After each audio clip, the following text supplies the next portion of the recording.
Nakatala og 30 ka kaso sa hand, foot and mouth disease ang usa ka private school sa MacArthur Highway, Matina, Davao City. Kini ang gikumpirma ni Dr. Thomas Miguel Ababon, ang officer in charge sa City Health Office. Sumala ni Ababon padayon ang ilang surveillance basin adunay komplikasyon ngadto sa mga pupil ang sakit.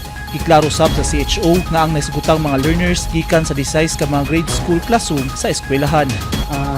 In short time. So it's been 3 weeks already, almost 3 weeks already. No?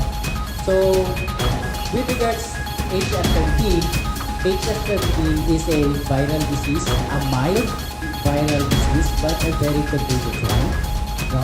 It is caused by a virus called a Coxsackie virus or an enterovirus also, which is common in Coxsackie in US and other parts of the world. But in Asia and Southeast Asia, it's caused mostly by enterovirus. And this is mild disease.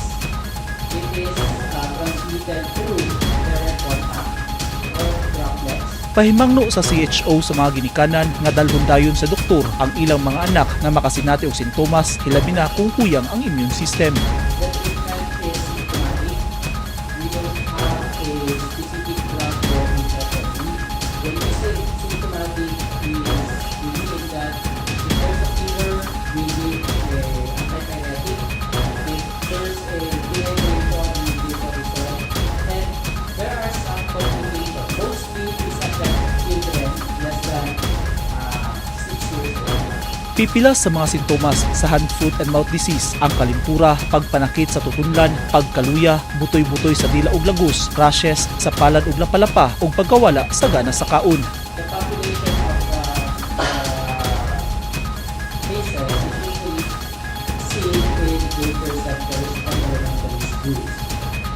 And again, this is a mild disease that can have a complication with manifest as CNS or cerebral nervous system, central nervous system control, such as seizure,